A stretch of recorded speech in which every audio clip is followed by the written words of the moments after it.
She just barely completed her onboarding before she took out her phone and posed. With duck lips, a peace sign, and one leg propped on the armrest like a yoga mat, she was ready for her close-up.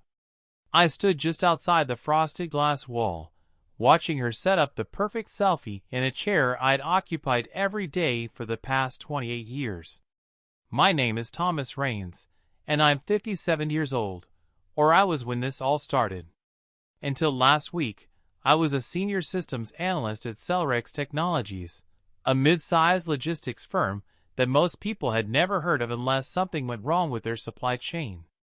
I didn't wear branded hoodies or film coffee walks for the company newsletter. I fixed things quietly and permanently, without any fuss.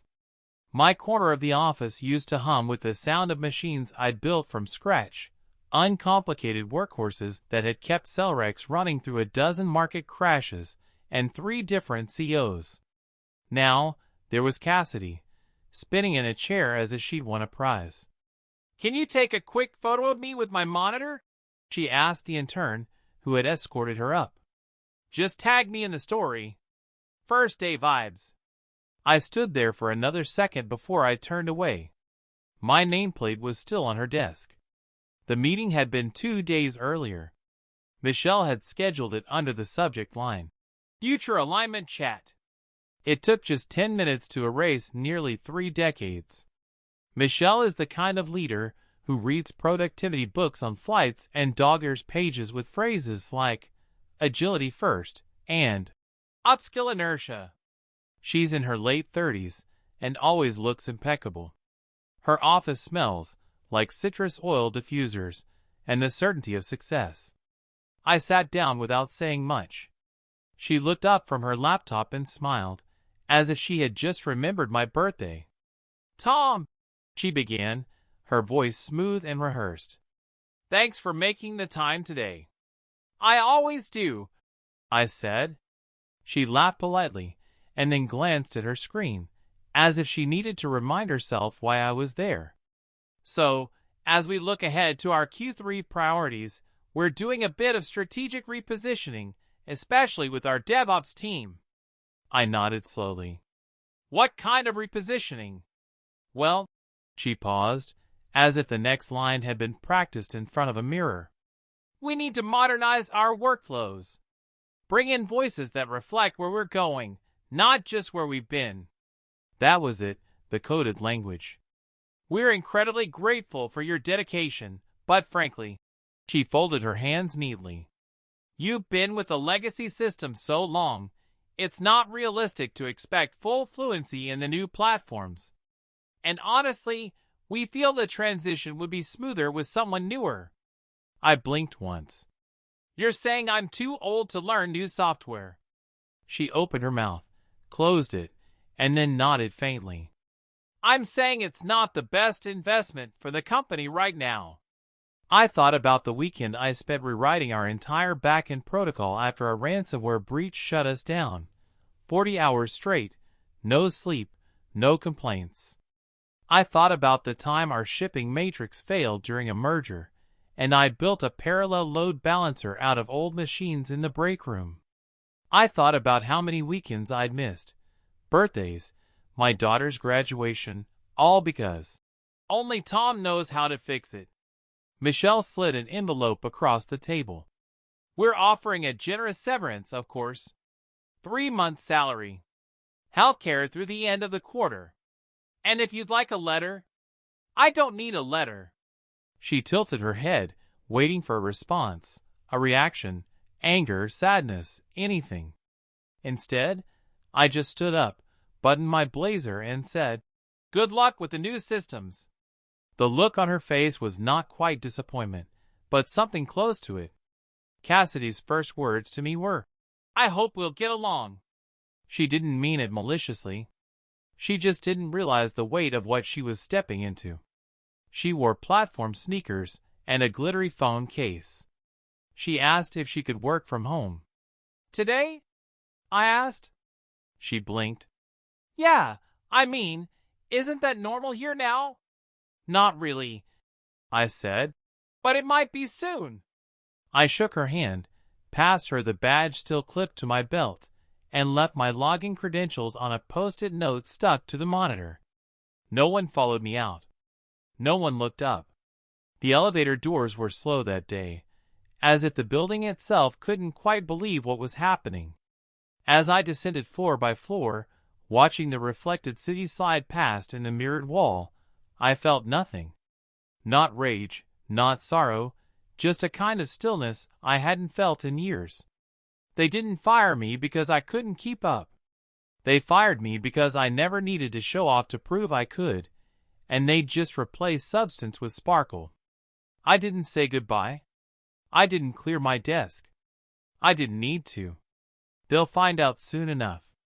The morning after I left Celerex, I didn't set an alarm. I didn't check my phone. I didn't even glance at the laptop still sitting on the kitchen counter, its charger coiled neatly like a lifeline I'd already cut. I just brewed coffee the slow way, with a French press. No notifications. No Teams pings. No one demanding something yesterday. Just steam rising in the quiet. It felt unnatural at first, as if my body expected a crisis to surface out of nowhere. A password reset request or a data spike alert at 3 a.m.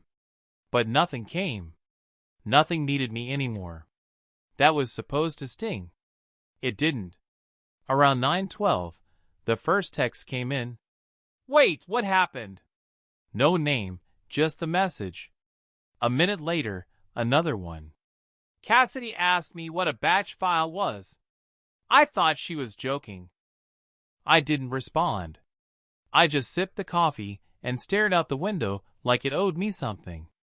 By noon, there were 5 more messages from people I hadn't heard from in months, some still with the company, some who'd been quietly dismissed, one who'd taken an early retirement offer last spring.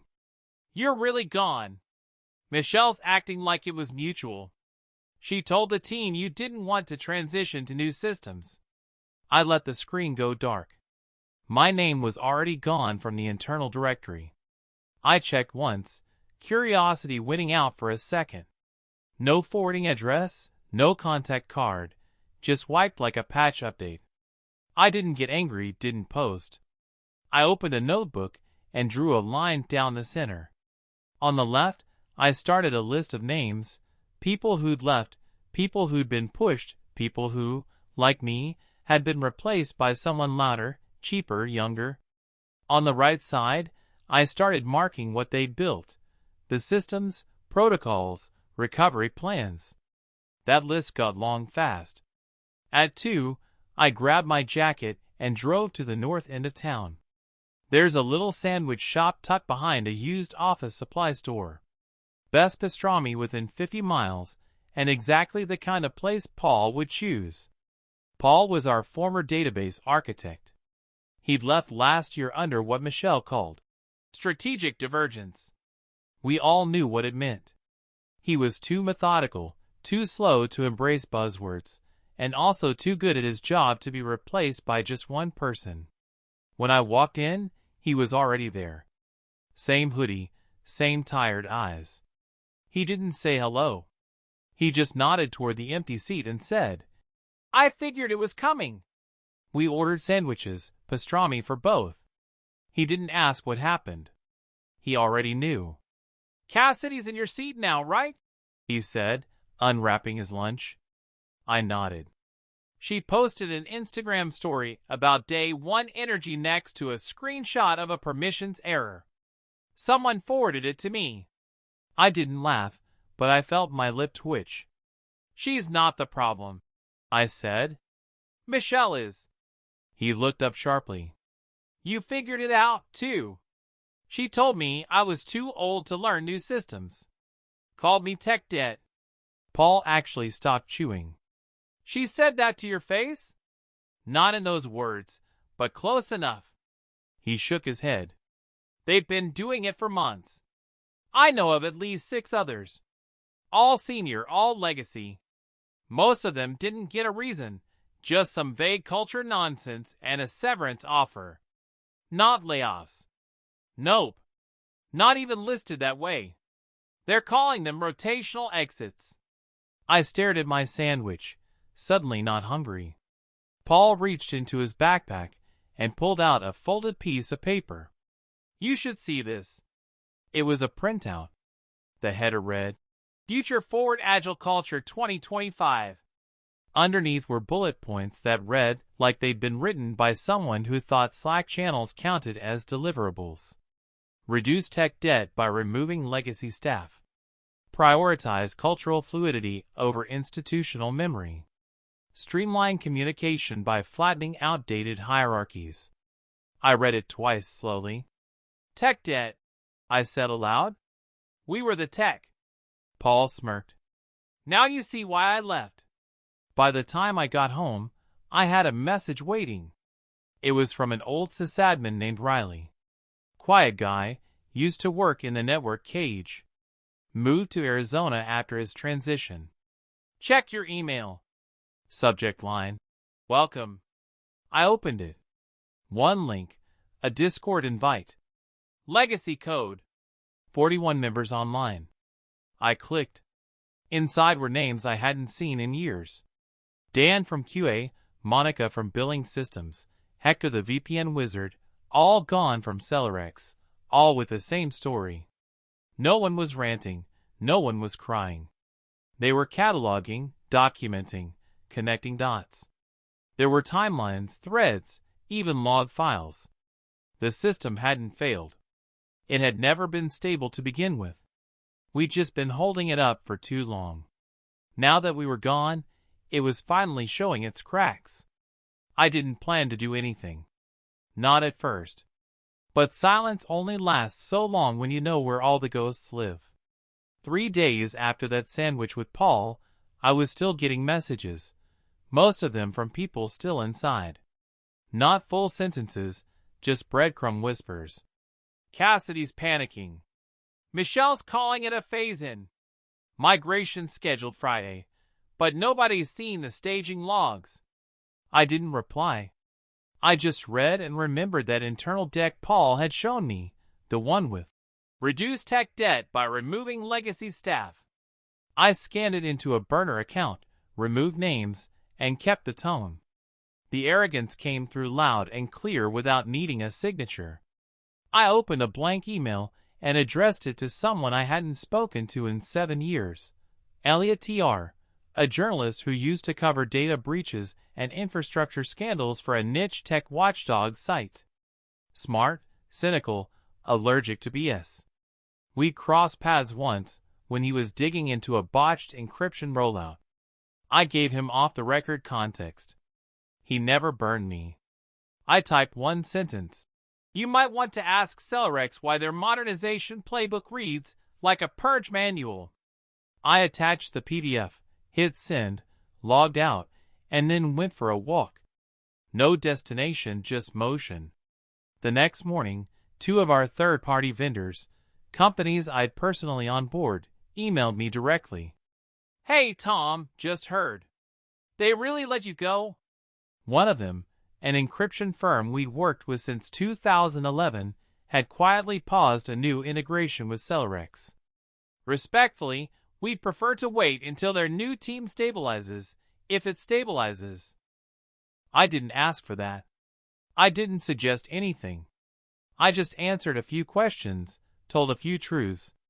Meanwhile, Cassidy was discovering the difference between enthusiasm and understanding. She posted a TikTok that afternoon. "Blonde waves, ring light." Caption: "Day 4 at my new tech job, and I don't understand anything in this dinosaur code." She turned the camera to her screen for half a second, just long enough. Someone in the comments recognized the UI. "Yo, is that Celerex's ops panel? Wait, is she mocking their code base on video? She just leaked an internal dashboard." It snowballed from there. By midnight, the clip had 60,000 views. A duet chain started with IT professionals mock-reacting. The code behind her wasn't ancient. It was customized. It was deep, and it worked, until now. I didn't like the video. Didn't comment. Didn't message. I took screenshots and saved them to a folder labeled Windfall. By Thursday, I was hearing things again. Michelle had reportedly said Cassidy was the future of the platform. She had given her the green light to push forward with a modernization sprint. No audits, no backup staging, just a one-click migration into new software she barely understood. Friday, 10:41 a.m. I got a message from Riley in the Legacy Code group. Crash, full outage, admin console locked, data corruption confirmed. I checked the Cellrex status page. It was red. Every service node, every environment red. Critical failure. Someone sent me a screen capture from their internal Slack. Michelle's post. Team, we're addressing a brief infrastructure hiccup. Appreciate your patience during this transitional phase. Hiccup. A week's worth of data corrupted. I closed my laptop, grabbed my keys, and drove to the hardware store. There's something about the smell of metal and dust, the aisles of raw potential, nuts and bolts that actually fit where they're supposed to go. I wandered between server racks and heat-resistant cabling like a man revisiting his childhood home. No one knew me there. No one asked what I needed, and I didn't need anything. I just needed to walk somewhere Cassidy couldn't post a selfie. I passed a shelf full of SATA drives and smiled. They didn't just cut the engine. They handed the keys to someone who didn't know what the clutch was. By Monday, the video had hit 200,000 views. Then it got re-uploaded to LinkedIn. Suddenly, it wasn't funny. It was negligence. An ex-CTO I used to brief on monthly reports shared it with the caption, "This is what happens when you fire competence for vibes." I didn't comment. I didn't res hair. I didn't need to. They'd started a fire trying to light a spotlight. Now they were choking on the smoke. The call came on a Wednesday morning. No caller ID, just a number I hadn't seen in years. I let it ring twice before answering. Tom. Her voice was polished but tight, trying to sound in control, but laced with something unfamiliar. Michelle, I said. She exhaled like she hadn't been sure I'd pick up. I hope this isn't a bad time. It's fine, I said, though I was already halfway through my second coffee and reading patch notes for a Linux distro I hadn't touched in a decade, just to see if I still could. I wanted to reach out personally, she said, her tone soft, like we were old colleagues catching up over lunch instead of her calling the guy she'd fired for being too outdated. We're in the middle of some temporary challenges. I waited. We were wondering, she continued, if you consider consulting, short-term, of course, just to help recover some of the infrastructure. Your expertise would be... No, I said gently. She paused. Tom, this isn't about ego. It never was, I replied. Silence stretched. We'd compensate you generously, she added, but it came out smaller than I think she meant it to. I'm sure you would, I said, but I'm not available. Another pause.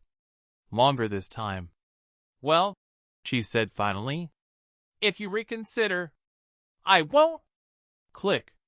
No anger, no gloating, just a clean end. Later that day, the message came through Legacy Code. Cassidy's been suspended. Internal audit triggered. HR and legal are reviewing 2 formal age bias complaints. I didn't ask from who. I didn't need to.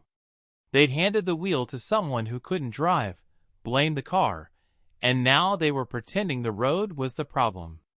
That afternoon, I got coffee with someone I never expected to hear from again, Marcus Hale, now CTO at Radiant Access.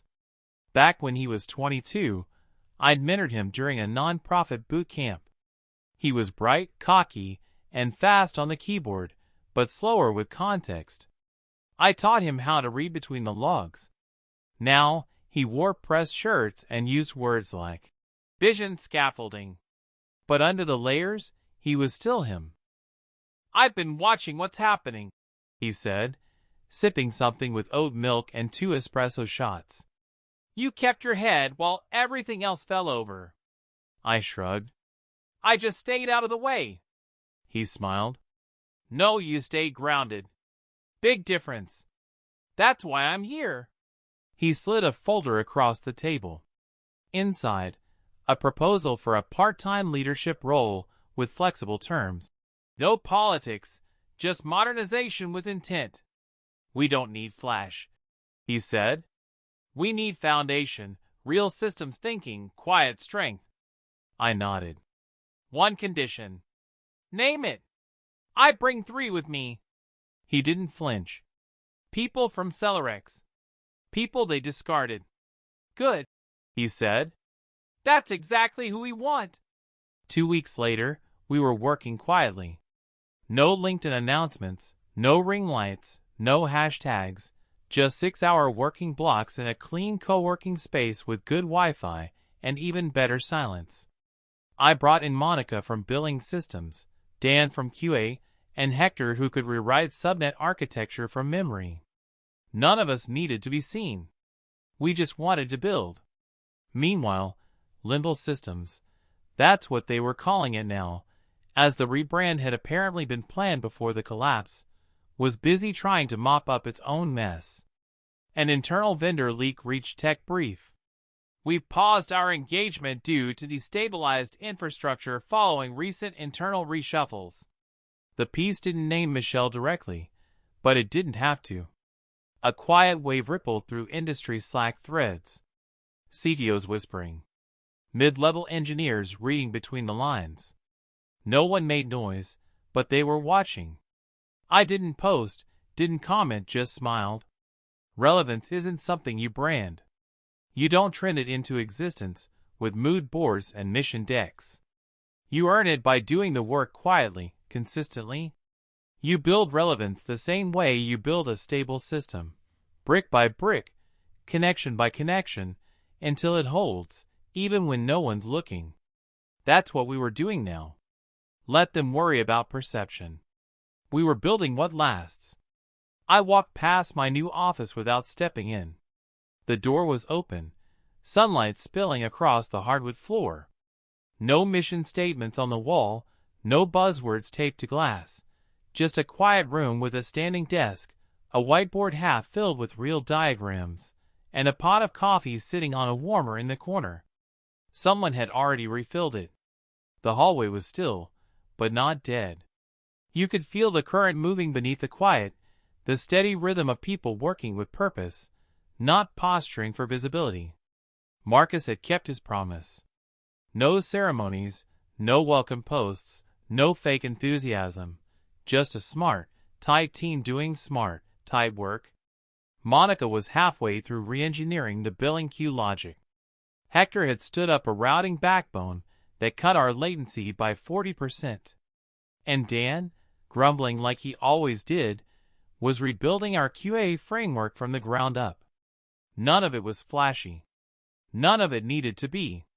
My office door had no title, just my name. That's all I asked for. I was headed to the conference room when my phone buzzed. LinkedIn. Cassidy's profile was gone. Not renamed, not rebranded, just vanished. Deactivated without a ripple. Michelle's title now read, Former Executive at Limble Systems. I clicked out of reflex. Her last post, something about elevating digital synergy, was still up, but the comments were quiet. A few likes, one reply I recognized. Hope the next place values results over optics. I scrolled lower. Another reply from someone inside legacy code. Funny how the video disappeared, but screenshots don't. Apparently, someone inside legal had forwarded Cassidy's TikTok to the compliance department. HR had opened a file. And then, like dominoes, the exits began. Senior staff, quiet resignations. No memos, no public reasoning, just LinkedIn updates and disappearing Slack profiles. Michelle was the first to go, but not the last. I slid the phone into my pocket and kept walking. That week, I attended the Mid-State Engineering Conference. I hadn't planned on speaking. I was just there to listen, but during a coffee break, one of the moderators recognized me, asked if I'd be willing to fill in on the modernization panel. I hesitated, then said yes. The panel was titled, Responsible Modernization in Legacy Systems. They handed me a mic. I didn't bring slides. I talked about what happens when you build systems that outlast people. About why boring tech is often the strongest tech. About why flash is fleeting, but foundations hold when everything else fails. I didn't name names. I didn't need to. The room was full of people who'd lived through it, quiet workers who'd been discarded in favor of consultants and buzzword bingo boards, engineers who'd watched whole teams collapse because someone thought agile meant impulsive. When I finished, the room went still. Then the applause came. Not loud, not polite, just solid. That's when I saw her, Michelle, standing near the exit. No entourage, no badge lanyard, just watching from the edge of the room. When our eyes met, she turned and walked away. I didn't follow. That night, back at the office, I onboarded 3 new engineers, all over 40, all brilliant, all overlooked.